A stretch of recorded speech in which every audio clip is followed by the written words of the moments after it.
ಇವತ್ತು ಕಂಪ್ಯೂಟರ್ ಬಗ್ಗೆ ಡಿಸ್ಕಸ್ ಮಾಡೋಣ. ಎಂಟೈರ್ ಕಂಪ್ಯೂಟರ್ನ ಟಾಪಿಕ್ನ ನಾನಲ್ಲಿ ಕವರ್ ಮಾಡ್ತೀನಿ. ಅಬೌಟ್ KPSC ಎಕ್ಸಾಮ್ಸ್ ಆಗಿರ್ಬೋದು, ASP ಎಕ್ಸಾಮ್ಸ್ ಆಗಿರ್ಬೋದು, ಅಥವಾ ಗ್ರೂಪ್ ಸಿ ಅಂತೂ ಪಕ್ಕ ಈ ಸಾರಿ ಕರ್ನಾಟಕದಲ್ಲಿ ಯಾವುದೇ ಎಕ್ಸಾಮ್ ಆಗಿರೋ ನೆಕ್ಸ್ಟ್ ಬರೋದೆಲ್ಲ ಎಕ್ಸಾಮ್ PS ಬಿಟ್ಟರೆ ಎಲ್ಲ ಗ್ರೂಪ್ ಸಿ ಲೆವೆಲ್ ಎಕ್ಸಾಮ್ ಇರೋದೆಲ್ಲ ಕಂಪ್ಯೂಟರ್ ಭಾಳ ನೆಸೆಸಿಟಿ ಆಗಿದೆ. 30 ಮಾರ್ಕ್ಸ್ ಕಂಪ್ಯೂಟರ್ ಇರುತ್ತೆ. ವೆರಿ ಇಂಪಾರ್ಟೆಂಟ್ ಟಾಪಿಕ್ ಆಗಿರೋದ್ರಿಂದ ನಾನು ಮತ್ತು ವಿಲೇಜ್ ಅಕೌಂಟೆಂಟ್, ಸ್ಪೆಷಲಿ ವಿಲೇಜ್ ಅಕೌಂಟೆಂಟ್ಗಳಿಗೆ ಇಲ್ಲಿ ಒಂದು about 20 to 25 marks village accountant ಬರುತ್ತೆ. ಸೊ ವೆರಿ ಇಂಪಾರ್ಟೆಂಟ್ ಟಾಪಿಕ್ ಅಂತೇಳಿ ನಾನು ಟೋಟಲ್ 14 ಟಾಪಿಕ್ನ ಇಲ್ಲಿ ಚಾಯ್ಸ್ ಮಾಡಿದ್ದೀನಿ ಕಂಪ್ಯೂಟರ್ದು. ಸೊ ಇಂಡಿವಿಜುವಲ್ ಆಗಿ ಒಂದೊಂದು ಸಪ್ರೇಟಾಗಿ ನಾವು ಡಿಸ್ಕಸ್ ಮಾಡ್ತಾ ಹೋಗೋಣ. ಎಂಟೈರ್ ಕಂಪ್ಯೂಟರ್ ಬಗ್ಗೆ ನಾನು ಹೇಳ್ಕೊಡ್ತೀನಿ. So first of all topics ಯಾವ್ಯಾವ ಕವರ್ ಮಾಡ್ಬೋದಪ್ಪ ಅಂತಂದಾಗ ಇಲ್ಲಿ ನೋಡ್ರಿ, ಇಂಟ್ರೊಡಕ್ಷನ್ ಟು ಕಂಪ್ಯೂಟರ್ ಅಂದರೆ ಕಂಪ್ಯೂಟರ್ ಏನು, ಯಾವ ಥರ ವರ್ಕ್ ಮಾಡುತ್ತೆ, ಕಂಪ್ಯೂಟರ್ ಅಂದರೆ ಏನು, ಅದ್ರ ಬಗ್ಗೆ ನಾವು ನೋಡ್ತೀವಿ. ಅದಾದಮೇಲೆ ಆರ್ಕಿಟೆಕ್ಚರ್ ಆಫ್ ಕಂಪ್ಯೂಟರ್. ಆರ್ಕಿಟೆಕ್ಚರ್ ಅಪ್ಪ ಅಂತಂದರೆ ಇಂಟರ್ನಲ್ ಪಾರ್ಟ್ಸ್ ಯಾವ ಥರ ಕಂಪ್ಯೂಟರ್ ವರ್ಕ್ ಮಾಡುತ್ತೆ ಅಂತ. ಅದಾದಮೇಲೆ ಹಾರ್ಡ್ವೇರ್ ಆಫ್ ಕಂಪ್ಯೂಟರ್ ಅಂದರೆ ಔಟ್ಪುಟ್ ಡಿವೈಸಸ್ ಯಾವುದು, ಇನ್ಪುಟ್ ಡಿವೈಸಸ್ ಯಾವುದು, ಯಾವ ಥರ ಹಾರ್ಡ್ವೇರ್ಸ್ ಸಾಫ್ಟ್ವೇರ್ಸ್ನ ಮುಂದೆ ನೋಡ್ತೀವಲ್ಲ. ಆಮೇಲೆ ಕಂಪ್ಯೂಟರ್ ಮೆಮೊರಿ ಬರುತ್ತೆ. ಕಂಪ್ಯೂಟರ್ ರೋಮ್ ಅಂದರೆ ಯಾವ ಥರ ವರ್ಕ್ ಮಾಡುತ್ತೆ, ರ್ಯಾಮ್ ಯಾವ ಥರ ವರ್ಕ್ ಮಾಡ್ತದೆ, ರೆಜಿಸ್ಟರ್ಸ್ ಅಂದರೆ ಏನು. ಸೊ ಈ ಥರ ಡೀಟೇಲ್ ಆಗಿ ನಾವು ಕಂಪ್ಯೂಟರ್ ಬಗ್ಗೆ ಎಕ್ಸ್ಟರ್ನಲ್ ಮೆಮೊರಿ ಅಂದ್ರೆ ಇಂಟರ್ನಲ್ ಮೆಮೊರಿ ಅಂದ್ರೇನು ಎಲ್ಲ ನೋಡ್ಕೊಂಡು ಹೋಗ್ತೀವಿ. ಆದಮೇಲೆ ಡೇಟಾ ರಿಪ್ರೆಸೆಂಟೇಷನು, ಅದಾದಮೇಲೆ ಕಂಪ್ಯೂಟರ್ ಸಾಫ್ಟ್ವೇರ್ಸು, ಆಪ್ರೇಟಿಂಗ್ ಸಿಸ್ಟಮ್ಸ್ ಅದು ವೆರಿ ಇಂಪಾರ್ಟೆಂಟು ಟಾಪಿಕ್. ಅದಾದಮೇಲೆ ಪ್ರೋಗ್ರಾಮಿಂಗ್ ಕಾನ್ಸೆಪ್ಟ್, ಅಷ್ಟು ಪ್ರೋಗ್ರಾಮಿಂಗ್ ಕಾನ್ಸೆಪ್ಟ್ಸ್ ಕೇಳಿಲ್ಲ ಬಟ್ ಇರಲಿ ಇಟ್ಟಿದ್ದೀನಿ. ಅದಾದಮೇಲೆ ಮೈಕ್ರೋಸಾಫ್ಟ್ ಆಫೀಸ್ ಅಂತೂ very important. 6 questions. And database concept ಅಷ್ಟೇ. Data communication, networking, internet services, computer security. So ಇಷ್ಟು ಟಾಪಿಕ್ಸ್ ಏನಪ್ಪ ಅಂದರೆ ನಮಗೆ ಗ್ರೂಪ್ಸಿಗಾಗಲಿ ಕರ್ನಾಟಕದಲ್ಲಿ ಇರ್ತಕ್ಕಂಥ ಯಾವುದೇ ಎಕ್ಸಾಮ್ಸ್ ಆಗಿರಲಿ ಇದರಿಂದನೇ ಕವರ್ ಆಗಿದ್ದಾವೆ. ಸೊ ಇಲ್ಲಿಂದನೇ ಸ್ಟಾರ್ಟ್ ಮಾಡೋಣ. ಸೊ ಮೊದಲನೇ ಟಾಪಿಕ್ ಬಂದುಬಿಟ್ಟು ಇಂಟ್ರಡಕ್ಷನ್ ಟು ಕಂಪ್ಯೂಟರ್. ಸೊ ಕಂಪ್ಯೂಟರ್ನ ಯಾವ ಥರ, ಕಂಪ್ಯೂಟರ್ ಅಂದ್ರೆ ಏನು ಮೊದಲು ಗೊತ್ತಿರ್ಬೇಕು ನಮಗೆಲ್ಲ, ಯಾವ ಥರದ್ದು ಏನೇನು ಒಳಗೊಂಡಿರುತ್ತೆ ಅಂತ ಅಂಬೋದು ನಮಗೆ ಮೊದಲು ಗೊತ್ತಿರಬೇಕು. ಇಲ್ಲಿ ನೋಡ್ರಿ, ಇಲ್ಲಿ ನೋಡ್ತಾ ಇದ್ದೀವಿ ನಾವು ಕಂಪ್ಯೂಟರ್ನ. ಸೊ ಇಲ್ಲಿ ಮೌಸ್ ಇದೆ. ಸೊ ಇಲ್ಲಿ ಮೌಸಲ್ಲಿ ನೋಡ್ರಿ scroll wheel, left click, right click, ಈ ಥರ ಮೌಸ್ ಇದು. ಇದರಿಂದ ಆಪ್ರೇಟ್ ಮಾಡ್ಬೋದು. ಇನ್ಪುಟ್ ಸಿಸ್ಟಮ್ ಇದು. ಆಮೇಲೆ ಕೀಬೋರ್ಡ್ ಆಲ್ಸೋ ಇನ್ಪುಟ್ ಸಿಸ್ಟಮ್ ಅಂತ ಹೇಳ್ಬೋದು. ಇದಾದಮೇಲೆ ನಾವು ಇಲ್ಲಿ ನೋಡ್ತೀವಿ ಇದು UPS. ಆಮೇಲೆ ಇದು ಸ್ಪೀಕರ್. ಆಮೇಲೆ ಇದು ವೈರ್ಲೆಸ್ ಇಂಟರ್ನೆಟ್ ರೌಟರ್. ಈ ಥರ ಇದು ಡಿಸ್ಪ್ಲೇ ಆಗ್ತಕ್ಕಂಥ ಮಾನಿಟರ್. ಇದು ಒಂದು ಕಂಪ್ಯೂಟರ್ ಸೆಟಪ್ ಇದು ಟೋಟಲ್. ಇಲ್ಲಿ ಏನು ಮಾಡ್ತೀವಪ್ಪ ಅಂದರೆ ನಾವು ಯಾವುದೇ ಒಂದು ಇನ್ಪುಟ್ ವ್ಯಾಲ್ಯೂ ಕೊಟ್ಟಾಗ, ಯಾವುದೇ ಹೈ ಲೆವೆಲ್ ಲ್ಯಾಂಗ್ವೇಜ್ ಇರ್ಬೋದು, ಯಾವುದೇ ಲ್ಯಾಂಗ್ವೇಜಲ್ಲಿ ನಾವು ಇನ್ಪುಟ್ ಕೊಟ್ಟಾಗ ಅದು ಏನು ಮಾಡುತ್ತಪ್ಪ, ಇಲ್ಲಿ ಹೋಗಿ ನಾವು ಪ್ರೊಸೆಸಿಂಗ್ ಆಗ್ತಿರುತ್ತೆ. ಇಲ್ಲಿ ಪ್ರೊಸೆಸಿಂಗ್ ಆಗಿ ಇಲ್ಲಿ ಏನು ಮಾಡ್ತಪ್ಪ ಅಂದರೆ ಇಲ್ಲಿ ಡಿಸ್ಪ್ಲೇ ಮಾಡುತ್ತದೆ. ಸೊ ಈ ಥರ ಕಂಪ್ಯೂಟರ್ ಸ್ಟೆಪ್ ವೈಸ್ ವರ್ಕ್ ಮಾಡ್ತದೆ. ಈ ಥರ ಸೀಕ್ವೆನ್ಸಲ್ಲಿ ವರ್ಕ್ ಮಾಡ್ತಾ ಹೋಗುತ್ತೆ ಕಂಪ್ಯೂಟರ್. ಸೊ ಇಲ್ಲಿ ನೋಡಿದ್ವಲ್ಲ ಕಂಪ್ಯೂಟರ್ ಬಗ್ಗೆ ಎಲ್ಲ ಇನ್ ಡೀಟೇಲ್ ಆಗಿ ನೋಡ್ಕೋಬೋದು ನಾವು. ಸೊ ಕಂಪ್ಯೂಟರ್ ಅಂದರೆ ಇಷ್ಟು ಸೆಟಪ್ ಇದೆ. ಈಗೆಲ್ಲ ಫುಲ್ ಅಡ್ವಾನ್ಸ್ ಲ್ಯಾಪ್ಟಾಪ್ಸ್ ಎಲ್ಲ ಫುಲ್ಲು ಅಡ್ವಾನ್ಸ್ ಲೆವೆಲ್ ಆಗಿದೆ. ಅದರಲ್ಲೇನು ಫಂಕ್ಷನ್ ಇಲ್ಲ. ಅದಾದಮೇಲೆ ಈಗ ನಾವು ಮೊದಲು ಕಂಪ್ಯೂಟರ್ನ ಯಾವ ಥರ ಎವಲ್ಯೂಷನ್ ಆಯಿತು, ಯಾವ ಥರ ಇದನ್ನು ಕಂಡುಹಿಡಿದ್ರು ಮೊದಲ ಬಾರಿಗೆ ಅಂತ ಅನ್ನೋದು ನೋಡ್ತೀವಿ. ನೆಕ್ಸ್ಟ್ ನೋಡಿ, ಹಿಸ್ಟ್ರಿ ಆಫ್ ಕಂಪ್ಯೂಟರ್. ಇಲ್ಲಿ ಕಂಪ್ಯೂಟರ್ ಹಿಸ್ಟ್ರಿ ಅಪ್ಪ ಅಂತಂದಾಗ ನಾವು ಮೊದಲ ಬಾರಿಗೆ ಅಬ್ಯಾಕಸ್ ಕಂಪ್ಯೂಟರ್ ನೋಡ್ತೀವಿ. ಅಬ್ಯಾಕಸ್ನ ಕಂಪ್ಯೂಟರ್ನ ಮೊದಲ ಬಾರಿಗೆ 1602ರಲ್ಲಿ ಇದನ್ನು ಇನ್ವೆನ್ಷನ್ ಮಾಡ್ತಾರೆ. ಯಾರು ಮಾಡ್ತಾರಪ್ಪ ಅಂದರೆ ಚೀನಾ ದೇಶದವರು ಇದನ್ನು ಇನ್ವೆನ್ಷನ್ ಮಾಡ್ತಾರೆ. ಇದನ್ನು ಏನಪ್ಪ ಮಾಡ್ತಾರಪ್ಪ ಅಂದರೆ ಫಸ್ಟ್ ಮೆಕ್ಯಾನಿಕಲಿ ಕ್ಯಾಲ್ಕುಲೇಟಿಂಗ್ ಡಿವೈಸ್ ಇದು. ಅಂದರೆ ಕೈಯಾರೆ ಇದನ್ನು ಎಣಿಕೆ ಮಾಡಿ ವ್ಯಾಲ್ಯೂವನ್ನು ಕಂಡುಹಿಡಿತಾ ಇದ್ರು. ಇಲ್ಲಿ ನೋಡಿ ರಾಡ್ಸ್ ಕಾಣ್ತಾ ಇದೆ ನಿಮಗೆ ಇದರಲ್ಲಿ. ಸೊ ಈ ರಾಡ್ಸ್ ಮುಖಾಂತರ, ಈ ಮಣಿಗಳ ಮುಖಾಂತರ ಅವ್ರು ಕ್ಯಾಲ್ಕುಲೇಟ್ ಮಾಡಿಕೊಂಡು ಅಲ್ಲಿ ಏನು ಮಾಡ್ತಿರಪ್ಪ ಅಂದರೆ ಅಡಿಷನ್, ಸಬ್ಸ್ಟ್ರಾಕ್ಷನ್ ವರ್ಕ್ ಮಾಡ್ತಿದ್ರು. ಕೂಡಿಸೋದು, ಕಳೆಯೋದು, ಗುಣಾಕಾರ, ಈ ಥರ. ಗುಣಾಕಾರ ಅಂತೂ ಕಲ್ತಿಲ್ಲ, ಕೂಡಿಸೋದು ಕಳೆದಂತೂ ಇದರಿಂದಲೇ ಮಾಡ್ತಿದ್ರು. ಇದು ಒನ್ ಅಂದರೆ ಇದು 1 ಅಂತ, ಇದು ಟೆನ್ಸ್ ಅಂತ ಅರ್ಥ. ಇದು 30, ಇದು 500, ಈ ಥರ 130, 500. ಸೊ ಈ ಥರ ಮೂಮೆಂಟ್ ಹಾಕ್ಕೋತ ಹೋಗ್ತದೆ. ಸೊ ಈ ಥರ ಅವರು ಎಣಿಕೆ ಮಾಡ್ತಿದ್ರು. ಸೊ ಇದು one of the first mechanical calculating device ಅಂತ ಹೇಳ್ಬೋದು. ಬಿಟ್ಟರೆ ಇದಾದಮೇಲೆ ಇದರಿಂದ ನಾವು ಸ್ಕ್ವೇರ್ ರೂಟ್ನೂ ಕಂಡುಹಿಡಿತಾ ಇರೋಂಥವ್ರು, ಇದೊಂದು ಸ್ಕ್ವೇರ್ ರೂಟ್ ಕೂಡ ಕಂಡುಹಿಡಿತಾ ಇದ್ರು. ಸೊ ಇಷ್ಟೇ ನೆನ್ಪಿಡೋದು. ಎಕ್ಸಾಂಪಲ್ ಪಾಯಿಂಟ್ ಆಫ್ ವ್ಯೂ ಏನಂದರೆ ಅಬ್ಯಾಕಸ್ ಕಂಪ್ಯೂಟರ್ ಯಾರು ಇನ್ವೆನ್ಷನ್ ಮಾಡಿದ್ರು ಅಂದರೆ ಚೀನಾ ದೇಶದವರು. ಇದು ಫಸ್ಟ್ ಮೆಕ್ಯಾನಿಕಲ್ ಕ್ಯಾಲ್ಕುಲೇಟಿಂಗ್ ಡಿವೈಸ್, ಇದ್ರ ಮೊದಲು ಎಣಿಕೆ ಯಂತ್ರ ಅಂತ ಹೇಳ್ಬೋದು ಇದನ್ನು. ಅದಾದಮೇಲೆ ನೆಕ್ಸ್ಟ್ ಏನಪ್ಪ ಅಂತಂದಾಗ ನೆಕ್ಸ್ಟ್ ಬರ್ತಕ್ಕಂಥದ್ದು ಯಾವುದಪ್ಪ ಅಂದ್ರೆ ನೇಪಿಯರ್ ಬೋನ್ಸ್. ನೇಪಿಯರ್ ಬೋನ್ಸ್ 1617ರಲ್ಲಿ, 1602 ನಾವು 2ರಲ್ಲಿ ನೋಡ್ತೀವಿ. ಇದು 1617ರಲ್ಲಿ ನೇಪಿಯರ್ ಬೋನ್ಸ್ ಎಂಬುದನ್ನು ಇನ್ವೆನ್ಷನ್ ಮಾಡ್ತಾರೆ. ಇದೊಂದು 3 ಡೈಮೆನ್ಷನಲ್ ಸ್ಟ್ರಕ್ಚರ್, ಅಂದರೆ ಒಂದು ಕ್ಯೂಬ್ ಲೈಕ್ ಸ್ಟ್ರಕ್ಚರ್ ಇರ್ತದೆ. ನೋಡ್ರಿ, ಒಂದು ಕ್ಯೂಬ್ ಲೈಕ್ 3 ಡೈಮೆನ್ಷನಲ್ ಸ್ಟ್ರಕ್ಚರ್ ಇರ್ತದೆ. ಇದ್ರ ಮೇಲೆ holding numbers from 0 to 9. Question ಕೇಳಿದ್ರೆ ಒಂದು ನೇಪಿಯರ್ ಬೋನ್ಸು ಈ ಕೆಳಗಿನ ಎಷ್ಟು ನಂಬರ್ಗಳನ್ನು ಹೊಂದಿರ್ತದೆ ಹೋಲ್ಡಿಂಗ್ ನಂಬರ್ಸ್ ಅಂದಾಗ, ಇಲ್ಲಿ ನೋಡ್ರಿ 0 ಇಂದ ಇಲ್ಲಿ 9ರವರೆಗೆ ನಾವು ನಂಬರ್ಸ್ನ ಅಪ್ಪರ್ ಲೈನಲ್ಲಿ ನೋಡ್ಬೋದು. ಸೊ ಅಪ್ಪರ್ ಲೈನಲ್ಲಿ ನೋಡ್ಬೋದು. ಅದಾದಮೇಲೆ ನೆಕ್ಸ್ಟ್ ಇಲ್ಲಿ ಏನಪ್ಪ ಒಂದು ಕಾನ್ಸೆಪ್ಟ್ ಏನಪ್ಪ ಅಂದರೆ, ಪ್ರತಿ ಸಾರಿ ಎಕ್ಸಾಮ್ ಕೇಳೋದೇನಪ್ಪ ಅಂದರೆ ಯಾವ ಟೆಕ್ನಾಲಜಿ ಯೂಸ್ ಮಾಡಿಕೊಂಡು ಇಲ್ಲಿ ನೇಪಿಯರ್ ಬೋನ್ಸ್ನ ಕ್ಯಾಲ್ಕುಲೇಟ್ ಮಾಡ್ತಾ ಅಂದರೆ ರೆಪ್ಟಾಲಜಿ ಎಂಬ ಟೆಕ್ನಾಲಜಿಯನ್ನು ಯೂಸ್ ಮಾಡ್ಕೊಂಡು ಅವರು ನೇಪಿಯರ್ ಬೋನ್ಸನ್ನು ಕಂಡುಹಿಡಿತಾ ಇದ್ದಾರೆ. ರೆಪ್ಟಾಲಜಿ ಅಂದ್ರೆ ಏನಿಲ್ಲ, ಈ ಒಂದು 4 ಸ್ಕ್ವೇರ್ ಬಾಕ್ಸ್ ಇರ್ತದೆ. ಈ ಥರ 4 ಸ್ಕ್ವೇರ್ ಬಾಕ್ಸ್ ಇದ್ದಾಗ ಈ ವ್ಯಾಲ್ಯೂ ಮತ್ತು ಈ ವ್ಯಾಲ್ಯೂ ಮಲ್ಟಿಪ್ಲಿಕೇಶನ್ ಮಾಡಿ ಇಲ್ಲಿ ಇಡೋದು. ನೋಡ್ರಿ, ಈ ವ್ಯಾಲ್ಯೂ ಇಲ್ಲಿ ಇಡೋದು, ಈ 3 ವ್ಯಾಲ್ಯೂನ ಮಲ್ಟಿಪ್ಲಿಕೇಶನ್ ಮಾಡಿ ಇಲ್ಲಿ ಇಡೋದು, ಈ 3 ವ್ಯಾಲ್ಯೂ ಮಲ್ಟಿಪ್ಲಿಕೇಶನ್ ಮಾಡಿ ಇಲ್ಲಿ ಇಡೋದು. ಈಗ ಬಂದಂಥ ವ್ಯಾಲ್ಯೂ ಏನಪ್ಪ ಅಂತಂದಾಗ ಅದು ಆನ್ಸರ್ ಆಗಿರ್ತದೆ ಅಂತ ನಮ್ಗೆ.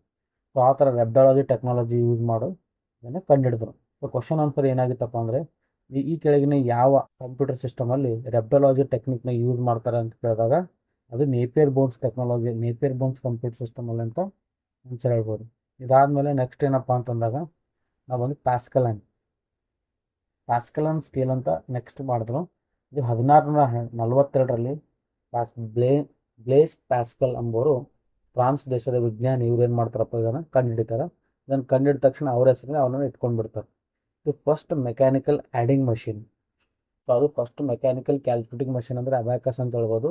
ಇದು first mechanical adding machine, add ಮಾಡ್ತಕ್ಕಂಥ ಮಷಿನ್. ಅಂದರೆ ಇಲ್ಲಿ ಏನು ಗೊತ್ತಾ, 2 ನಂಬರ್ನ ಆ್ಯಡ್ ಮಾಡೋದು, ಸಬ್ಸ್ಟ್ರಾಕ್ಷನ್ ಮತ್ತು ಎಡಿಷನ್ ಮಾಡೋ ಸಲುವಾಗಿ ಈ ಪ್ಯಾಸ್ಕಲನ್ ಸ್ಕೇಲ್ನ ಜಾರಿಗೆ ತಂತಾರೆ. ಇದನ್ನು ಏನಪ್ಪ ಅಂತಂದ್ರೆ ಇದು ಯಾವ ಥರ ಸ್ಟ್ರಕ್ಚರ್ ಇದೆ ಅಂತ ಹೇಳಿದ್ರು. ಟೋಟಲ್ 8 ವೀಲ್ಸ್ ಅನ್ನು ಹೊಂದಿದೆ, 8 ಡಿಸ್ಕ್, 1 2 3 4 5 6 7 8. ನೋಡ್ರಿ, 8 ಡಿಸ್ಕ್ಸ್ನ ಒಂದು ಟೋಟಲು. ಇದೊಂದಕ್ಕೆ ರೆಕ್ಟ್ಯಾಂಗುಲರ್ ಕ್ಯೂಬ್ಲೆಕ್ ಸ್ಟ್ರಕ್ಚರ್. ಸೊ ಇದನ್ನು ಎದಕ್ಕೆ ಯೂಸ್ ಮಾಡ್ತಾರಪ್ಪ ಅಂದರೆ ಎಡಿಷನ್ ಪ್ಲಸ್ ಸಬ್ಸ್ಟ್ರಾಕ್ಷನ್ ಸಲಕ್ಕೆ ಇದನ್ನು ಯೂಸ್ ಮಾಡಿದ್ರು. ಇಷ್ಟೇ ಫಸ್ಟ್ ಮೆಕ್ಯಾನಿಕಲ್ ಆ್ಯಡಿಂಗ್ ಮಷಿನ್ ಪ್ಯಾಸ್ಕಲನ್, ಬ್ಲೇಸ್ ಪ್ಯಾಸ್ಕಲ್ ಕಂಡುಹಿಡಿದ್ರು. ಇಲ್ಲಿ ಏನು ಇಂಪಾರ್ಟೆಂಟ್ ಕ್ವಶನ್ ಬರ್ಬೋದಪ್ಪ ಅಂದರೆ ಯಾವ ಮಷಿನ್ನ ಯಾರು ಇನ್ವೆನ್ಷನ್ ಮಾಡಿದ್ರು ಅಂಬೋದು ವೆರಿ ಇಂಪಾರ್ಟೆಂಟು. ಅದನ್ನು ಜಾಸ್ತಿ ಸರಿ ಕ್ವಶನ್ಸ್ ಆಗಿದೆ ಎಕ್ಸಾಮಲ್ಲಿ. ಇದಾದ್ಮೇಲೆ ನಾವು ನೆಕ್ಸ್ಟ್ ಬರ್ತೀವಿ ಜಾಕ್ವಾರ್ಡ್ಸ್ ಲೂಮ್ ಅಂತಂದಾಗ ಇವರು 1801ರಲ್ಲಿ ಇದನ್ನು ಇನ್ವೆನ್ಷನ್ ಮಾಡ್ತಾರೆ. ಇದು ಜೋಸೆಫ್ ಮೇರಿ ಜಾಕ್ವಾರ್ಡ್ ಅಂತೇಳಿ. ಅದು ಇವರೇನು ಫ್ರಾನ್ಸ್ ದೇಶದವರು, ಸೇಮ್ ಅವ್ರ ಹೆಸರನ್ನ ಅವ್ರು ಇಟ್ಕೊಂಡಿದ್ದಾರೆ. ಇಲ್ಲಿ ಏನಿಲ್ಲ, ಇವ್ರು ಏನು ಮಾಡ್ತಾರಪ್ಪ ಅಂತಂದಾಗ ಈ ದೊಡ್ಡ ದೊಡ್ಡ ಮಷಿನ್ಸ್, ಕಂಪನಿ ಮಷಿನ್ಸ್ಗಳಿದಾವಲ್ಲ, ಆ ಕಂಪ್ನಿ ಮಷಿನ್ಸಲ್ಲಿ ಈ ಜಾಕ್ವಾರ್ಡ್ ಲೂಮ್ ಪ್ರೊಸೆಸ್ನ ಯೂಸ್ ಮಾಡ್ತಾರೆ ಸದ್ಯಕ್ಕಾಗಿ. ಇವ್ರು ಏನು ಮಾಡ್ತಾರಪ್ಪ ಅಂತಂದ್ರೆ use punched card for sequence operations. ಒಂದು ಸೀಕ್ವೆನ್ಸ್ ಆಪರೇಷನ್ ಸಲುವಾಗಿ ಪಂಚಿಂಗ್ ಕಾರ್ಡ್ಸ್ನ ಯೂಸ್ ಮಾಡ್ತಾರೆ. ಪಂಚಿಂಗ್ ಕಾರ್ಡ್ಸ್ ಇವಾಗ ನಾವು ಯಾವುದೋ ದೊಡ್ಡ ದೊಡ್ಡ ಮಷಿನ್ಸ್ ನೋಡ್ತೀವಲ್ಲ, ಇವಾಗ ದೊಡ್ಡ ಟೆಕ್ಸ್ಟೈಲ್ ಇಂಡಸ್ಟ್ರಿಗಳಲ್ಲಿ ಇದರಲ್ಲೆಲ್ಲ ನಾವು ಪಂಚಿಂಗ್ ಕಾರ್ಡ್ಸ್ ನೋಡ್ತೀವಿ. ಪಂಚಿಂಗ್ ಕಾರ್ಡ್ಸ್ ಮಷಿನ್ ಅದು ಜಾಕ್ವಾರ್ಡ್ ಲೂಮ್ಸ್ ಅವರ ಕೊಡುಗೆನೆ ಅಂತ ಹೇಳ್ಬೋದು.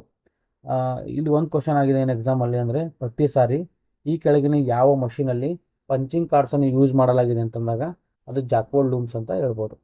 ಇದು ಆಲ್ಮೋಸ್ಟ್ ಜಾಸ್ತಿ ಕ್ವಶನ್ ಅಂತೂ ಹಿಸ್ಟ್ರಿ ಮೇಲೆ ಆಗಿಲ್ಲ, ಬಟ್ ಮುಂದೆ ಬರೋ ಕಾಂಪಿಟೇಷನ್ ಎಕ್ಸಾಮ್ಸಲ್ಲಿ ಆಗ್ಬೋದು, ಕಾಂಪಿಟೇಟಿವ್ ಎಕ್ಸಾಮ್ಸಲ್ಲಿ ಆಗ್ಬೋದು. ಯಾಕಂದರೆ ಕ್ವಶನ್ಸ್ ಪ್ರತಿ ಎಕ್ಸಾಮ್ ಇವಾಗ ಕಂಪ್ಯೂಟರ್ ಬೇಸ್ಡ್ ಎಕ್ಸಾಮ್, ಕಂಪ್ಯೂಟರ್ ಟಾಪಿಕಿಂದನೇ ಬರ್ತಾ ಇರೋದ್ ಕಡೆಯಿಂದ ಪ್ರತಿಯೊಂದು ಕಾನ್ಸೆಪ್ಟ್ ಇಂಪಾರ್ಟೆಂಟ್ ಅಂತ. ಅದಾದಮೇಲೆ ಅನಲಿಟಿಕಲ್ ಇಂಜಿನ್ಸ್. ನಾವು ಜಾಕ್ವಾರ್ಡ್ ಲೂಮ್ಸ್ ಅವರು ಪಂಚಿಂಗ್ ಕಾರ್ಡ್ಸ್ ಯೂಸ್ ಮಾಡ್ಕೊಂಡು ಮಾಡಿದ್ರು. ಇದಾದಮೇಲೆ ಅನಲಿಟಿಕಲ್ ಇಂಜಿನ್ಸ್ ಬರ್ತಾವ್ರಿ. ಅನಲಿಟಿಕಲ್ ಇಂಜಿನ್ಸಲ್ಲಿ 1837ರಲ್ಲಿ ಅನಲಿಟಿಕಲ್ ಇಂಜಿನ್ನ ಇನ್ವೆನ್ಷನ್ ಮಾಡ್ತಾರೆ. ಯಾರಪ್ಪ ಅಂದರೆ ಚಾರ್ಲ್ಸ್ ಬ್ಯಾಬೇಜ್ ಅವ್ರು ಏನಪ್ಪ ಅಂದರೆ ಫಾದರ್ ಆಫ್ ಕಂಪ್ಯೂಟರ್. ಇವರನ್ನು ಫಾದರ್ ಆಫ್ ಕಂಪ್ಯೂಟರ್ ಅಂತ ಕರೀತಾರೆ. ಇವರು ಲಂಡನ್ ದೇಶದವರು. ಯಾವ ದೇಶದವರಪ್ಪ ಅಂದರೆ ಲಂಡನ್ ದೇಶದವರು. ಇದು ಫಸ್ಟ್ ಜನರಲ್ ಪರ್ಪಸ್ ಕಂಪ್ಯೂಟರ್. ಇದು very important. First general purpose computer ಯಾವುದಪ್ಪ ಅಂದರೆ ಅನಲಿಟಿಕಲ್ ಇಂಜಿನ್. ಸೊ ನಾವೆಲ್ಲ ಚಿಕ್ಕವರಿದ್ದಾಗ ಸಣ್ಣ ಬುಕ್ಕಲ್ಲಿ ಬರ್ತೈತಲ್ಲ, 8, 9, 10ನೇ ಬುಕ್ಕದಲ್ಲಿ ಕಂಪ್ಯೂಟರ್ನ ಪಿತಾಮಹ ಅಂದರೆ ಚಾರ್ಲ್ಸ್ ಬ್ಯಾಬೇಜ್ ಅಂತ. ಸೊ ಅದೇ ಇವ್ರು ಏನು ಮಾಡಿರ್ತಾರಪ್ಪ ಅಂತಂದಾಗ ಈ ಅನಾಲಿಟಿಕಲ್ ಇಂಜಿನ್ಸ್ನ ಕಂಡುಹಿಡಿತಾರೆ ಅವರು. ಯಾರಪ್ಪ ಅಂದರೆ ಚಾರ್ಲ್ಸ್ ಬ್ಯಾಬೇಜ್ ಅನ್ನು ಕಂಡುಹಿಡಿದು ಇದು store program pegs like also ಮಾಡಿದ ಬ್ಯಾರಲ್ಸ್. ಅಂದ್ರೆ ಏನು ಗೊತ್ತಾ, ಇವಾಗ ನಾವು ಅಲ್ಲಿ ಏನಿತ್ತಪ್ಪ ಅಂದರೆ ಈ ಪಂಚಿಂಗ್ ಕಾರ್ಡ್ಸ್ ಹಿಂದ್ಗಡೆ ನಾವು ಹೋದಾಗ ಎಲ್ಲಿ ಸ್ಟೋರೇಜ್ ಪ್ರೋಗ್ರಾಮ್ ಇರಲಿಲ್ಲ, ಯಾವ ಥರ ಸ್ಟೋರ್ ಆಗ್ತಿರಲಿಲ್ಲ ವ್ಯಾಲ್ಯೂ. ನಾವು ಕೊಟ್ಟ ತಕ್ಷಣ ಅಲ್ಲೇ ಕ್ಯಾಲ್ಕುಲೇಟ್ ಮಾಡೋದು, ಅಲ್ಲೇ ಬಿಟ್ಬಿಡೋದು. ಬಟ್ ಇಲ್ಲಿ ಏನು ಗೊತ್ತಾ, ಮೊದಲ ಬಾರಿಗೆ ಇವ್ರು ಏನು ಮಾಡ್ತಾರಪ್ಪ ಅಂದ್ರೆ ಸ್ಟೋರೇಜ್ನ ನಾವು ಮಾಡಿದಂಥ ವ್ಯಾಲ್ಯೂನ ಸ್ಟೋರ್ ಆಗಬೇಕನ್ನೋ ಕಂಡುಹಿಡಿದ ಸಲುವಾಗಿ ಇವರಿಗೆ ಫಾದರ್ ಆಫ್ ಕಂಪ್ಯೂಟರ್ ಅಂತ ಕರೀತಾರೆ.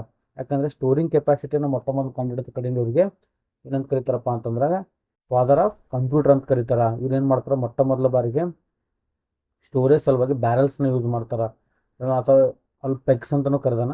So first general purpose electronic computer ಮೊಟ್ಟ ಮೊದಲು ಸ್ಟೋರೇಜ್ ಕಾನ್ಸೆಪ್ಟ್ ಇವ್ರು ಕೊಟ್ಟಿರ್ತಾರೆ, ಅದ್ರ ಸಲುವಾಗಿ ಇವರನ್ನು ಫಾದರ್ ಆಫ್ ಕಂಪ್ಯೂಟರ್ ಅಂತ ಕರೀತಾರೆ. ಇದು ಇಂಪಾರ್ಟೆಂಟು. ಅನಾಲಿಟಿಕಲ್ ಇಂಜಿನ್ ಯಾರು ಕಂಡುಹಿಡಿತಾರಪ್ಪ ಅಂತಂದಾಗ ಚಾರ್ಲ್ಸ್ ಬ್ಯಾಬೇಜ್ ಅವರು ಅದನ್ನು ಕಂಡುಹಿಡಿತಾರೆ. ಇದಾದಮೇಲೆ ಟ್ಯಾಬ್ಲೆಟಿಂಗ್ ಮಷಿನ್.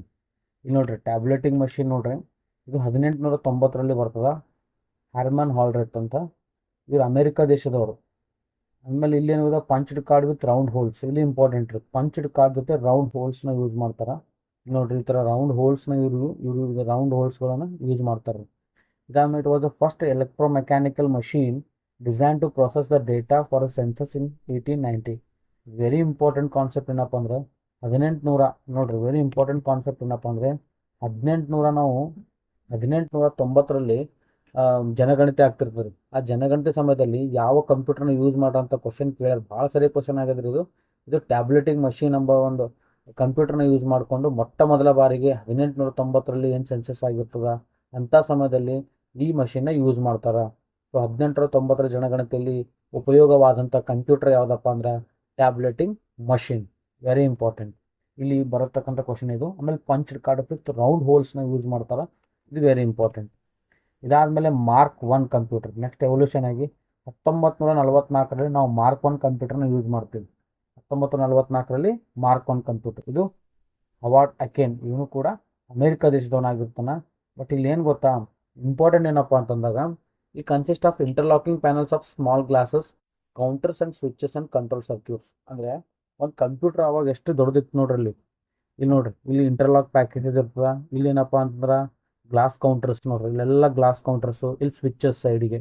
ಸೊ ಇಷ್ಟು ದೊಡ್ಡ ಕಂಪ್ಯೂಟರ್, ಇಷ್ಟು ದೊಡ್ಡದಾದ ಅದೊಂದು ಕಂಪ್ಯೂಟರ್ ಅಂತ ಆಗಿನ ಕಾಲದಲ್ಲಿ. ಸೊ ಇದನ್ನು ಎಲ್ಲಿ ಯೂಸ್ ಮಾಡ್ಕೋತಾರಪ್ಪ ಅಂದರೆ ಸೆಕೆಂಡ್ ವರ್ಲ್ಡ್ ವಾರಲ್ಲಿ ಯೂಸ್ ಮಾಡ್ಕೋತಾರೆ. ಎರಡನೇ ವಿಶ್ವ ಮಹಾಯುದ್ಧದಲ್ಲಿ ಇದನ್ನು ಯೂಸ್ ಮಾಡ್ಕೋತಾರೆ. ಇದು ಮಾರ್ಕ್ 1 ಕಂಪ್ಯೂಟರ್ 1944ರಲ್ಲಿ ಇದನ್ನು ಇನ್ವೆನ್ಷನ್ ಮಾಡಿದ್ರು. ಕ್ವಶನ್ ಆಗಿದ್ದಾರೆ ಇದ್ರ ಮೇಲೆ ಏನಂದ್ರೆ, ಎರಡನೇ ವರ್ಲ್ಡ್ ವಾರ್ ಸಮಯದಲ್ಲಿ ಯೂಸ್ ಮಾಡಿದಂಥ ಕಂಪ್ಯೂಟರ್ ಯಾವುದಪ್ಪ ಅಂತ ಕ್ವಶನ್ ಕೇಳಿದ್ರೆ ಮಾರ್ಕ್ 1 ಕಂಪ್ಯೂಟರ್. Very important. ಇದಾದಮೇಲೆ ಇನಿಯಾಕ್ ಅಂತಂದಾಗ 1946ರಲ್ಲಿ ಇದನ್ನು ಯೂಸ್ ಮಾಡ್ತಾರೆ. ಇದು JP ಇಕಾರ್ಟ್ ಮತ್ತು JW ಮೌಚ್ಲಿ ಅಥವಾ ಮೌಚ್ಲಿ ಅಂತಲೂ ಅನ್ಬೋದು ನೀವು. So JP Eckert and JW Mauchly America ದೇಶದವ್ರು ಇವರಿಬ್ಬರು ಎನಿಯಾಕ್ ಎಂಬ ಕಂಪ್ಯೂಟರ್ನ ಕಂಡುಹಿಡಿತಾರೆ. ಇದು very important, first electronic digital computer. ಆಮೇಲೆ it is competition of 20 accumulator. ನೋಡ್ರಿ, ಈ ಕಂಪ್ಯೂಟರ್ ಯಾವ ಥರ ಇತ್ತಪ್ಪ ಅಂದರೆ ಅಕ್ಯುಮುಲೇಟರ್ಸ್ನ ಯೂಸ್ ಮಾಡ್ರಿ. ನೋಡ್ರಿ, ಅಕ್ಯುಮುಲೇಟರ್ಸ್ನ ನಾವು ನೋಡ್ತೀವಿ ಇಲ್ಲಿ. ನೋಡ್ರಿ, 1 2 3 4 ಈ ಥರ ಅಕ್ಯುಮುಲೇಟರ್ಸ್ನ ಯೂಸ್ ಮಾಡಿಕೊಂಡು ಫಸ್ಟ್ ಏನಪ್ಪ ಅಂದರೆ ಎಲೆಕ್ಟ್ರಾನಿಕ್ ಡಿಜಿಟಲ್ ಕಂಪ್ಯೂಟರ್ನಾಗಿ ಇವ್ರೇನು ಮಾಡ್ತಾರೆ, ಕಂಡುಹಿಡಿತಾರೆ ಇದನ್ನು. ಇಟ್ ಇಸ್ ಫಸ್ಟ್ 20 ಅಕ್ಯುಮುಲೇಟರ್ನ ಯೂಸ್ ಮಾಡಿಕೊಂಡು ಫಸ್ಟ್ ಎಲೆಕ್ಟ್ರಾನಿಕ್ ಡಿಜಿಟಲ್ ಕಂಪ್ಯೂಟರ್ನ ಕಂಡುಹಿಡಿತಾರೆ. ವೆರಿ ಇಂಪಾರ್ಟೆಂಟ್ ಕಾನ್ಸೆಪ್ಟ್ ಏನಪ್ಪ ಅಂದರೆ ಇದನ್ನು ಇನ್ವೆನ್ಷನ್ ಮಾಡೋರು ಭಾಳ ಸರಿ ಕ್ವಶನ್ ಆಗಿದೆ. JP ಇಕಾರ್ಟ್ ಆ್ಯಂಡ್ JW ಮೌಚ್ಲಿ ಆಗಿರ್ಬೋದು. ಮತ್ತು ಎರಡನೇ ಪಾಯಿಂಟ್ ಏನು ಇಂಪಾರ್ಟೆಂಟ್ ಅಪ್ಪ ಅಂದರೆ ಇಲ್ಲಿ first electronic digital computer digitalised ಮಾಡ್ತಾರೆ. ಇಲ್ಲಿ ಡಿಜಿಟಲೈಸ್ ನೋಡ್ರಿ, ಒಬ್ಬರು ಆಪ್ರೇಟ್ ಮಾಡ್ತಿದ್ದಾರೆ, ಡಿಜಿಟಲೈಸ್ ಮಾಡ್ತಾರೆ ಅವ್ರು. ಆದಮೇಲೆ ನೆಕ್ಸ್ಟ್ ಏನಪ್ಪ ಅಂತಂದರೆ ಎಡ್ಸ್ಯಾಕ್ ಅಂತ ಹೇಳ್ಬೋದು. 1949ರಲ್ಲಿ ಎಡ್ಸ್ಯಾಕ್ ಮಾಡ್ತಾರೆ. ಜಾನ್ ವಾನ್ ನ್ಯೂಮನ್ ಅಮೇರಿಕಾ ದೇಶದವನು. ಇವನೇನು ಮಾಡ್ತಾರೆ, it was the first computer which provided storage capacity. ನಾವು ಹೇಳಿದ್ವಿ ಆ ಸಮಯದಲ್ಲಿ. ಸೊ ಅಲ್ಲಿ ಏನಪ್ಪ ಅಂದ್ರೆ ನಾನು ಅಲ್ಲಿ ಹೇಳಿದೆ ಏನಂತಂತಂದರೆ ಚಾರ್ಲ್ಸ್ ಬ್ಯಾಬೇಜ್ ಅವರು ಸ್ಟೋರೇಜ್ ಕಾನ್ಸೆಪ್ಟ್ನ ಮೊಟ್ಟ ಮೊದಲು ಕೊಟ್ಟಿರ್ತಾರೆ, ಅದಕ್ಕೆ ಫಾದರ್ ಆಫ್ ಕಂಪ್ಯೂಟರ್ ಅಂತ ಕರೀತಾರೆ. ಬಟ್ ಇಲ್ಲಿ ಎಡ್ಸ್ಯಾಕ್ ಎಂಬ ಒಂದು ಕಂಪ್ಯೂಟರ್ನ ಮೊಟ್ಟ ಮೊದಲ ಬಾರಿಗೆ ಸ್ಟೋರೇಜ್ ಕೆಪಾಸಿಟಿ ಕೊಟ್ಟಿರ್ತಾರೆ. ಅದನ್ನು ಮೊಟ್ಟ ಮೊದಲ ಬಾರಿಗೆ ಸ್ಟೋರೇಜ್ನ ಮಾಡ್ಕೋಬೋದು, ವ್ಯಾಲ್ಯೂಸ್ನ ನೀಟಾಗಿ ಸ್ಟೋರೇಜ್ ಮಾಡ್ಕೋಬೋದು ಅಂತ ಹೇಳ್ಕೊಟ್ಟು ಎಡ್ಸ್ಯಾಕ್ ಕಂಪ್ಯೂಟರ್ ಹೇಳ್ತಾರೆ. ಅದಕ್ಕೆ ಜಾನ್ ವಾನ್ ನ್ಯೂಮನ್ಗೆ father of architecture of the computer ಅಂತ ಕರೀತಾರೆ. ಅಂದರೆ ಆರ್ಕಿಟೆಕ್ಚರ್ ಆಫ್ ದ ಕಂಪ್ಯೂಟರ್ ಅಂದ್ರೆ internal design of the computer, internal ಯಾವ ಥರ ಡಿಸೈನ್ ಮಾಡ್ಬೇಕಂಬದ ಮೇಲೆ ಅವರು ಅದನ್ನು ಸಂಶೋಧನೆ ಮಾಡಿರ್ತಾರೆ. ಅದಕ್ಕಾಗಿ ಇವ್ರು ಏನಂತಾರಪ್ಪ ಅಂದರೆ ಜಾನ್ ವಾನ್ ನ್ಯೂಮನ್ ಅವ್ರಿಗೆ father of architecture of the computer ಅಂತ ಕರೀತಾರೆ. ಫಾದರ್ ಆಫ್ ಕಂಪ್ಯೂಟರ್ ಅಂತಂದಾಗ ಅವರು ಯಾರಪ್ಪ ಅಂತಂದಾಗ ಚಾರ್ಲ್ಸ್ ಬ್ಯಾಬೇಜ್ ಅವರು, father of internal architecture computer ಅಂದಾಗ ಜಾನ್ ವಾನ್ ನ್ಯೂಮನ್ ಅಂತ ಹೇಳ್ತೀವಿ. ಅದಾದಮೇಲೆ it was the first computer which provided storage capacity. ಮೊಟ್ಟ ಮೊದಲ ಕಂಪ್ಯೂಟರ್ ಏನು ಮಾಡ್ತಪ್ಪ ಅಂದ್ರೆ ಸ್ಟೋರೇಜ್ ಕೆಪಾಸಿಟಿ ಕೊಟ್ಟಿರ್ತದೆ. ಇದು ವೆರಿ ಇಂಪಾರ್ಟೆಂಟ್, ಭಾಳ ಸರಿ ಕ್ವಶನ್ ಆಗದ. ಎಡ್ಸ್ಯಾಕ್ ಎಂಬ ಕಂಪ್ಯೂಟರ್ನ ಸ್ಟೋರೇಜ್ ಕೆಪಾಸಿಟಿ ಸೆಲೆಕ್ಟ್ ಇದನ್ನು ಮೊಟ್ಟ ಮೊದಲ ಬಾರಿಗೆ ಯೂಸ್ ಮಾಡ್ತಾರೆ. ಆಮೇಲೆ ಇದು ಅಷ್ಟೇ ಅಲ್ಲ, ಇದು ಮೊಟ್ಟ ಮೊದಲೇ ಪ್ರೋಗ್ರಾಮ್ ಮೇಲೆ ರನ್ ಆಗ್ತಿರ್ತದೆ. First computer program was run on machine. ಯಾವುದೇ ಪ್ರೋಗ್ರಾಮ್ನ ಕೊಟ್ಟಾಗ ಅದು ರನ್ ಆಗ್ಲಿಕ್ಕೆ ಸ್ಟಾರ್ಟ್ ಆಗ್ತದೆ, ಇಲ್ಲಿಂದನೇ ಸ್ಟಾರ್ಟ್ ಆಗ್ತದೆ. ಈ 2 ಪಾಯಿಂಟ್ಸ್ ವೆರಿ ಇಂಪಾರ್ಟೆಂಟ್ ರೀ. ಯಾಕಂದರೆ ಭಾಳ ಸರಿ ಕ್ವಶನ್ಸ್ ಆಗ್ಯಾವ. ಜಾನ್ ವಾನ್ ನ್ಯೂಮನ್ ಎಡ್ಸಾಕ್ ಕಂಡಿಡಿದಾಗ ಅದಾದಮೇಲೆ it was the first storage capacity ಕೊಟ್ಟಿರ್ತಾರೆ. ಎರಡನೇದೇನಪ್ಪ ಅಂದ್ರೆ ಕಂಪ್ಯೂಟರ್ ಪ್ರೋಗ್ರಾಮ್ ರನ್ ಆಗ್ತದೆ. ಇದಕ್ಕಿಂತ ಮೊದಲು ಯಾವುದೇ ಪ್ರೋಗ್ರಾಮ್ ಕೊಟ್ಟಿರಲಿಲ್ಲ ಮಷಿನ್ಗೆ.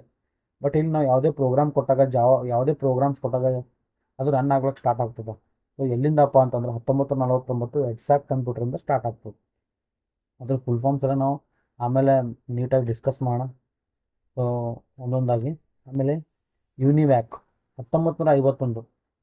ಇಲ್ಲಿ ಇಲ್ಲಿ ಏನಪ್ಪ ಅಂದ್ರೆ ಪ್ರಿಸ್ಕರ್ ಇಕಾರ್ಟ್ ಮತ್ತು ಜಾನ್ ಮೌಚ್ಲಿ ಇವರಿಬ್ಬರು ಏನು ಮಾಡ್ತಾರಪ್ಪ ಅಂದ್ರೆ ಮೊದಲೇ ಏನು ಕಂಡಿಡಿದ್ರಲ್ಲ ಇಕಾರ್ಟ್ ಮತ್ತು ನಾವು ಇದ್ರಾಗ ಯಾವ್ದ್ರಾಗಪ್ಪ ಅಂತಂದಾಗ ಎನಿಯಾಕ್ ಕಂಪ್ಯೂಟರ್ ನೋಡ್ರಿ. ಇಲ್ಲಿ ನೀವು ಸ್ವಲ್ಪ ಕಾನ್ಸೆಪ್ಟ್ ನೋಡ್ಕೊರಿ. ಎನಿಯಾಕ್ ಕಂಪ್ಯೂಟರ್ನು ಇಕಾರ್ಟ್ ಮತ್ತು ಮೌಚ್ಲಿ ಕಂಡುಹಿಡಿತಾರೆ. ಯೂನಿಯಾಕ್ ಕಂಪ್ಯೂಟರ್ನು ಕೂಡ ಅವರೇ ಕಂಡುಹಿಡಿತಾರೆ. ಇಲ್ಲಿ ಎನಿಯಾಕ್ದಲ್ಲಿ ನಾವು ಫಸ್ಟ್ ಜನರಲ್ ಎಲೆಕ್ಟ್ರಾನಿಕ್ ಕಂಪ್ಯೂಟರ್ ಅಂತ ಹೇಳ್ಬೋದು, ಡಿಜಿಟಲ್ ಕಂಪ್ಯೂಟರ್. ಬಟ್ ಇಲ್ಲಿ ನೋಡ್ರಿ, first general purpose electronic computer which large amount of input and output. ನಾವು ಎನಿಯಾಕ್ ಸೈಂಟಿಫಿಕ್ ರೀಸನ್ಗಾಗಿ ನಾವು ಏನು ಮಾಡಿದೆವಪ್ಪ ಅಂದರೆ ಫಸ್ಟ್ ಎಲೆಕ್ಟ್ರಾನಿಕ್ ಡಿಜಿಟಲ್ ಕಂಪ್ಯೂಟರಾಗಿ ಉಪಯೋಗ ಮಾಡ್ಕೋತಿದ್ದೀವಿ. ಅದನ್ನೇ ಅಡ್ವಾನ್ಸ್ ಲೆವೆಲಿಗೆ ಅವ್ರು ತಂದುಬಿಟ್ಟು ಏನು ಮಾಡ್ತಾರಪ್ಪ ಅಂದರೆ ಯೂನಿಯಾಕಲ್ಲಿ ಇವ್ರು ಏನು ಮಾಡ್ತಾರೆ, ಜನರಲ್ ಪರ್ಪಸ್ ಯಾರನ್ನೂ ಯೂಸ್ ಮಾಡ್ಕೋಬೋದು ಅಂಬ ಲೆವೆಲಿಗೆ ರೆಡಿ ಮಾಡಿಬಿಡ್ತಾರೆ. ಇದು ಯೂನಿಯಾಕ್ ಕಂಪ್ಯೂಟರ್ ಅಂತ ಹೇಳ್ಬಿಟ್ಟು. ಇದ್ರ ಫುಲ್ ಫಾರ್ಮ್ಸ್ನ ನೀಟಾಗಿ ಆಫ್ಟರ್ ಟಾಪಿಕ್ ಆದಮೇಲೆ ನೀಟಾಗಿ ಡಿಸ್ಕಸ್ ಮಾಡೋಣ. ಕ್ವಶನ್ ಡಿಸ್ಕಸ್ ಮಾಡಿದಾಗ ನಿಮ್ಗೆ ಈಸಿಯಾಗಿ ಅರ್ಥ ಆಗ್ತದೆ ಯಾವ ಥರ ಕ್ವಶನ್ಸ್ ಕೇಳೋಣ ಮತ್ತು ಯಾವ ಥರ ನಾವು ಓದ್ಬೇಕು ಅನ್ನೋದು ನಿಮ್ಗೆ ಅರ್ಥ ಆಗ್ತದೆ ಈಸಿಯಾಗಿ. ಇದಾದಮೇಲೆ ನೆಕ್ಸ್ಟ್ ಬರ್ತಕ್ಕಂಥದ್ದು IBM ಕಂಪ್ಯೂಟರ್. 1953ರಲ್ಲಿ IBM ಇದನ್ನು ಇನ್ವೆನ್ಷನ್ ಮಾಡ್ತಾರೆ ರೀ, IBM ಕಂಪನಿ. ಇದೇನು ಮಾಡ್ತದೆ ಅಂದ್ರೆ provided input output units converting alphabetical and special character 2 digit decimal code. ಇವಾಗ ನಾವು ಯಾವುದೇ ಕಂಪ್ಯೂಟರ್ನ ಒಂದು ವೇಳೆ ಹೈ ಲೆವೆಲ್ ಲ್ಯಾಂಗ್ವೇಜ್ ಕೊಟ್ಟೇವಪ್ಪ ಅಂತ, ಸಪೋಸ್ ಏನಪ್ಪ ಅಂತಂದರೆ ನಿಮ್ಮ ಹೆಸರು ನೀವು ಕಂಪ್ಯೂಟರ್ ಕೊಟ್ಟಾಗ ಕಂಪ್ಯೂಟರ್ ಏನು ಮಾಡ್ತಾರಪ್ಪ 01 ಕೋಡಲ್ಲಿ ಅದನ್ನು ರೀಡ್ ಮಾಡಿಕೊಂಡು ಅದು ನಮಗೆ ಔಟ್ಪುಟ್ ಕೊಟ್ಟಿರ್ತದೆ. ಸೊ ಆ ಥರ ನಾವು ಇನ್ಪುಟ್ ಹೈ ಲೆವೆಲ್ ಲ್ಯಾಂಗ್ವೇಜ್ ಕೊಟ್ಟಾಗ ಕಂಪ್ಯೂಟರ್ 01 ಮಷಿನ್ ಲೆವೆಲ್ ಲ್ಯಾಂಗ್ವೇಜಲ್ಲಿ ಅರ್ಥ ಮಾಡಿಕೊಂಡು ನಮಗೆ ಔಟ್ಪುಟ್ ಕೊಡ್ತಕ್ಕಂಥ ಸಿಸ್ಟಮ್ನ ನಾವು IBM 650 ಕಂಪ್ಯೂಟ್ರಲ್ಲಿ ನೋಡ್ತೀವಿ. ಸೊ ಅದಕ್ಕಾಗಿ ಇದನ್ನು IBM 650 ಕಂಪ್ಯೂಟರ್ನ ಇಟ್ಟಿರ್ತಾರೆ. ಇಲ್ಲಿ 0 to 1 ಕನ್ವರ್ಷನ್ ಆಗೋದನ್ನ ನಾವು ನೀಟಾಗಿ ರಿಪ್ರೆಸೆಂಟ್ ಮಾಡ್ತಾರೆ ಇಲ್ಲಿ. ಸೊ ಈ ಥರ ಕಂಪ್ಯೂಟರ್ ಎವಲ್ಯೂಷನ್ ಆಯಿತು. ಒಟ್ಟು ನಾವು ಎಷ್ಟಪ್ಪ ಅಂತಂದಾಗ ನಾವು ಅಷ್ಟು 11 ಎವಲ್ಯೂಷನ್ ನೋಡ್ತೀವಿ ಕಂಪ್ಯೂಟರ್ ಬಗ್ಗೆ. ಫಸ್ಟು ಒಂದ್ಸರಿ ರಿವಿಷನ್ ಮಾಡೋಣ. ಅಬ್ಯಾಕಸ್ ಕಂಪ್ಯೂಟರ್ನ ಇದನ್ನು ಮೊದಲು ಮೆಕ್ಯಾನಿಕಲ್ ಕ್ಯಾಲ್ಕುಲೇಟಿಂಗ್ ಕಂಪ್ಯೂಟರ್ ಅಂತ ಕರೀತಾರೆ. ಇದು ಚೀನಾ ದೇಶದವರು ಫೈಂಡ್ ಔಟ್ ಮಾಡ್ತಾರೆ. ನೇಪಿಯರ್ ಬೋನ್ಸು ಇದನ್ನು ಹೋಲ್ಡಿಂಗ್ ನಂಬರ್ 0 to 9. ಇದು ರೆಬ್ಡಾಲಜಿ ಟೆಕ್ನಾಲಜಿನ ಯೂಸ್ ಮಾಡ್ತಾರೆ. ಪ್ಯಾಸ್ಕಲ್ ಫಸ್ಟ್ ಮೆಕ್ಯಾನಿಕಲ್ ಆ್ಯಡಿಂಗ್ ಕಂಪ್ಯೂಟರ್ನ ಯೂಸ್ ಮಾಡಿದ್ರು. ಇದಾದಮೇಲೆ ನೆಕ್ಸ್ಟ್ ಏನಪ್ಪ ಜಾಕ್ವರ್ಡ್ ಲೂಮ್ಸು ಪಂಚಿಂಗ್ ಕಾರ್ಡ್ಸ್ನ ಇಲ್ಲಿ ಯೂಸ್ ಮಾಡಿಕೊಂಡು ಅವ್ರು ಏನು ಮಾಡ್ತಾರಪ್ಪ ಅಂತಂದ್ರೆ ಯೂಸ್ ಮಾಡ್ತಾರೆ. ಇದಾದಮೇಲೆ ನೆಕ್ಸ್ಟ್ ಏನಪ್ಪ ಅಂತಂದಾಗ next analytical engines. First general purpose ಕಂಪ್ಯೂಟರ್ನಲ್ಲಿ ಅನಲಿಟಿಕಲ್ ಇಂಜಿನ್ ಯೂಸ್ ಮಾಡ್ತಾರೆ, ಚಾರ್ಲ್ಸ್ ಬ್ಯಾಬೇಜ್ ಅವರು. ಇದಾದಮೇಲೆ tabulating machine it is use first punched cards with round holes ಅಂತ ಟ್ಯಾಬ್ಲೆಟಿಂಗ್ ಮಷೀನು. ಮಾರ್ಕ್ 1ನಲ್ಲಿ ವರ್ಲ್ಡ್ ವಾರ್ ಸೆಕೆಂಡಲ್ಲಿ ಯೂಸ್ ಮಾಡ್ತಾರೆ. ಇದೇನಪ್ಪ ಅಂತಂದ್ರೆ 1880ರ ಸೆನ್ಸಸ್ನಲ್ಲಿ ಯೂಸ್ ಮಾಡ್ತಾರೆ ಟ್ಯಾಬ್ಲೆಟಿಂಗ್ ಮಷೀನ್. ಇದಾದಮೇಲೆ ನೆಕ್ಸ್ಟ್ ಎನಿಯಾಕ್ ಅಂಬೋದು ಇದು ಫಸ್ಟ್ ಎಲೆಕ್ಟ್ರಾನಿಕ್ ಡಿಜಿಟಲ್ ಕಂಪ್ಯೂಟ್ರು. ಇದಾದಮೇಲೆ ಎಡ್ಸ್ಯಾಕ್ ಅಂಬೋದು ಏನಪ್ಪ ಅಂದರೆ ಇದು ಫಸ್ಟ್ ಸ್ಟೋರೇಜ್ ಕೆಪಾಸಿಟಿ ಕೊಟ್ಟಂಥ ಕಂಪ್ಯೂಟ್ರು ಪ್ಲಸ್ ಮಷೀನ್ ಪ್ರೋಗ್ರಾಮಲ್ಲಿ ರನ್ ಆದಂಥ ಮೊದಲ ಕಂಪ್ಯೂಟ್ರು. ಅದಾದಮೇಲೆ ಇದೇನಪ್ಪ ಅಂದರೆ first general purpose electronic computer. ಅದು ಸೈಂಟಿಫಿಕ್ ಪರ್ಪಸ್ ಆದರೆ ಇದು ಜನರಲ್ ಪರ್ಪಸು. ಇದಾದಮೇಲೆ IBM 650 ಇದು ಏನು ಕಂಪ್ಯೂಟರ್ನ ಇಂಡಸ್ಟ್ರಿಯಲೈಸ್ ಯೂಸ್ ಮಾಡ್ತಾರೆ. ಆಮೇಲೆ ಇದು ಎಲ್ಲೆಲ್ಲಿ ಯೂಸ್ ಮಾಡ್ತಾರಪ್ಪ ಅಂದರೆ ವೆದರ್ ಪ್ರಿಡಿಕ್ಷನ್ ಸಲುವಾಗಿ ಯೂಸ್ ಮಾಡೋಕ್ಕೆ ಸ್ಟಾರ್ಟ್ ಮಾಡಿದ್ರು. ಅಟಾಮಿಕ್ ಎನರ್ಜಿ ಕ್ಯಾಲ್ಕುಲೇಷನ್ ಸಲುವಾಗಿ ಇದನ್ನು ಯೂಸ್ ಮಾಡೋದು. ಸೈಂಟಿಫಿಕ್ ರೀಸನ್ಗಾಗಿ ಇದನ್ನು IBM ಏನಪ್ಪ ಅಂದ್ರೆ ಆಯಿಲ್ ರಿಫೈನರಿ ಡಿಸೈನ್ಗಾಗಿ ಯೂಸ್ ಮಾಡ್ತಾರೆ. ಸೊ ಮಾರ್ಕೆಟಿಂಗ್ ಅನಾಲಿಸಿಸ್ ಸಲುವಾಗಿ ಈ